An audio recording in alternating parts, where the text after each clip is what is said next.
we can talk about something else afterwards. But we'll wait for more questions. But you're pretty much fallen like from going from Maitland coming back, and then you ended up now you're coaching dogs. Like how did even coaching like fall into your lap? Because that's crazy, man.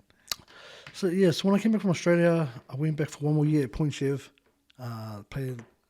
We lost the Fox Grand Final that year in 2016 against Papakura. Was it the one at the Trust? Was it the game at the Trust? No, the semi-final was, but the final was at Mount Smart number 2. No, that was 2014 when we won it against Mount Albert. Yeah. Oh, I see. Yeah. So I got an opportunity to to be a part of that squad, and we won one. So it was probably my first one, but for some of those boys they're probably like their third or their second at the time. Anyway, after 16, I went back home to Ponsonby 2017. Went back home. Me and some of the old boys that I played with at Ponsonby, or some of the boys I knew along the line, Shawnee Tucker, Daniel Bell, some of these boys, we all grew up playing at Ponsonby, so we went back, formed the team, and then we fell short. We fell short that year in the semi-final at Trust Stadium. That we had to beat Otahu to get into the grand final, but we come a long way because Ponsonby the last couple of years while I've been away, they've been getting dicked, like they've been losing, like they're getting pumped. You know what I mean? Yeah. And then we all went. I'm not saying they did well because we went back, but I think the guy that was running at the time, he just said, "Oh, you guys all want to come back," and and then I think he knew a lot of boys. I knew, and it was just about word of mouth. So we went back, formed the team, got them back on the map, lost the semi. Anyway, we all went to Hawaii that year. We went to Hawaii. We went over there and played over there in like a comp over there. And, sure. What sort of comp was that? Like? It was just a Hawaii. I think they run it every year, but we got invited to go over there. Yeah. So we did a massive fundraiser. There's about 20 players of us that went over. Some of us took our partners. Anyway, I was sitting on. I was at just sitting there. We were having a few beers, and I just said, looked around and I looked at all the partners. I said, I'm gonna form a team. Form what? I'm gonna start a Ponsonby women's team. Everyone laughed at me, and I said to my missus, because she came on the trip with me, and I said, I'm gonna form a team when we get back. You be keen, because she was at Ponsonby at the time. She was playing at Ponsonby, and I said, you bring all you girls who you know. I'll contact who I know. Some of these girls in the team, like we could actually form a team. Everyone just thought, it's not gonna happen. This guy's just talking smack. So what gave you the idea? Just looking at the girls, the partners, because were they league players too? Like, there's a few touch players, a few league. I just thought that to make our club a constitutional club, we need more teams. So it's like we need a certain amount of juniors, a certain amount of senior teams. Yeah. So which is like 18s up, 20s, reserves, top side, and then I just thought, women's. So we fell short of being a constitutional club with the numbers. So I just thought, I'll add an extra team to our club. I looked around and I said, man, I'm really gonna do this. We got back, and then people probably thought they forgot what I told them back in Hawaii. Yeah. I was like, nah, I'm dead set serious. I'm gonna start this. I'm gonna start this women's team. Yeah. So we had a master. We started with like 3 girls that turned up, 4 girls. I'm like, this is not going to work, But like my vision was like, this is it. I'm going to make sure this happens. I know a lot of people doubted me and all that, didn't think it was going to work, but I won't know until I give it a go. Yeah. You know what I mean? You won't know if you can do anything if you don't give it a go. So, how many other clubs had the women's team at that time? Yeah, Rewa, Richmond, Otahu, Mount Albert. There's about 5-6 teams, but they are very good players, very good clubs. They produce good players that come through their clubs, and I think that in New Zealand, that's probably the highest, like that's the pinnacle you can play. Is at women's level is club, especially those clubs that they produce good, like Kiwi Ferns and all that too. And it was a long shot for Ponsonby to form a team, but hey, we eventually got there. And I vividly remember they had our first game against Manorewa. We got smoked 96-0. Yeah. Our first game of the year, like first competition game, we played at Victoria Park underneath the Sky Tower. Every time we kick off, Try. kick off, try, you know. And looking and like fast forwarding a couple of years when we beat Manorewa for the first time, which would have been the year in 2019 or 20, I look back and go, I remember that day when we got pumped 96-0, and some of those girls that were in that squad that year, they played in that game when we beat Manorewa. And I've never beaten Manorewa, you know, as a coach. I've never beaten Ponsonby, I've never beaten Richmond, never beaten Otahu. But we eventually end up beating Otahu, beat Manorewa, beat Richmond. The only club I haven't beat is Ponsonby. You know, and I'm good friends with, you know, one of the boys that's coaching there. And me as a coach, I've never beaten Ponsonby.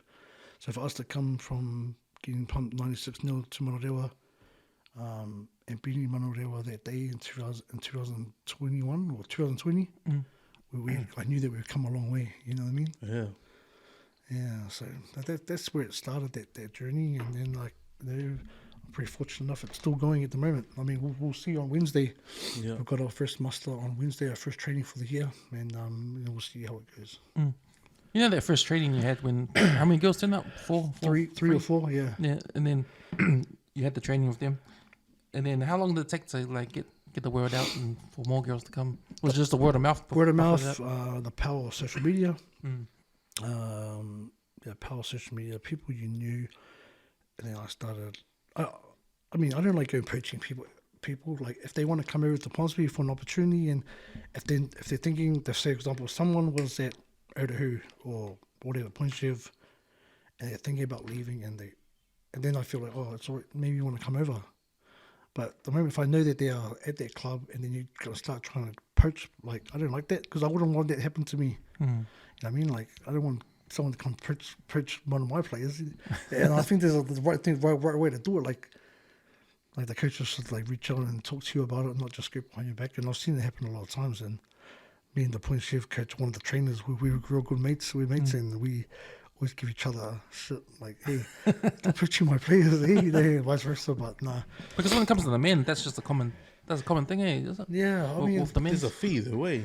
Yeah, there's a fee. Because to be honest, there's no loyalty and there's no loyalty where you are at the moment. Like if you're playing for a club, another club chucks you a big dollar sign, but you're gonna go.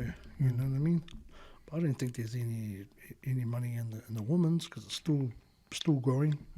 Whereas the men's has been around a long time. Do the women's have the transfer fee though? No, women's is free. Yeah, women's is free. I think the men, it's $750 minimum. $750. Yeah, $750 to pay a player to go from. So that's so any player, like if you don't know, any player that's played like Prems or reserves in league, if you want to, like, if you say you're registered at Glenora and you want to go play at Point Chev, you can't just go and roll with the club. You got to pay. The club's got to pay a transfer fee. So if they don't pay it, then you can't play. So what about rugby?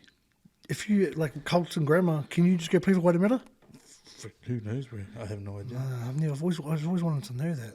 Or what's the process there? Yeah, because a lot of clubs can put a hold on. For example, if Liddy was playing for Waitemata Seagulls and he wanted to come play with Ponsonby, and Ponsonby put the transfer fee, but then Waitemata might put a hold on his transfer fee because he maybe owes fees or owes stuff. Yeah. That's how it works. You know, they might owe something, I mean, with the women's, you didn't have to pay a transfer fee. You know, just how you're talking about having a constitutional club, and that set up. Like, how was that supposed to come about? Because I think at the time, you were trying to move up into the Fox. And had you won that final, was that not going to be able to get you guys to move up? Yeah, so if we won that game in 2017, right, that semi-final, we would have went through and played Bay School in the grand final. And I think if we won that, we could have had the opportunity to go up to Fox. But then there was a clause or something, I'm not quite sure, I'm not 100% sure on that, but every club had to have a certain amount of teams. Yeah. You know, to be constitutional. Which is 12 teams or 10. I thought it was 10, but for some reason someone told me it's 12. But don't quote me. Don't quote me on that. I'm not 100% sure. But that's what I mean. If we won, like, okay, look, like now, if Otahuhu played Bay Roskilde in that grand final because we lost that semi, those two end up going up to the bloody final anyway. They end up taking it out to Fox. Yeah. So it was just, we just needed to make the final, and if we lost, we would have went up, you know what I mean? But, yeah, if we won there, we would have been in Fox. But then again, they say, oh, you're not a constitutional team. So, yeah, for me, that was all new to me because I'd never ever heard of that. Yeah. And like, as I remember when I was coaching in Waida, that's what they said. Like, some clubs couldn't move up. I think maybe clubs like Bay Roskilde. Yeah. Bay Roskilde couldn't break into the Fox because they didn't have enough junior teams. So it must be like 10 junior teams. That means that they don't have a senior reserves, like a senior A is senior reserves, and then the top side. So if they didn't have one of those two teams, then there was no way they were going to move up because they didn't have the junior teams, which was, I remember that. And I think, that, like, a lot of, like, your main focus is the kids, man. Like, for me, like, for a club to work, you have to have junior teams. Yeah. And I'm a firm believer of, like, the kids are the ones that make the club, like, they're the ones that make it happen.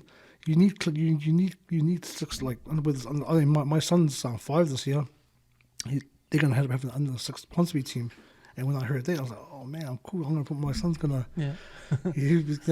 That's what it's all about, man. And everyone's too much focused on the men's and the top side, but it's the kids, man. You need to have some kids in their club.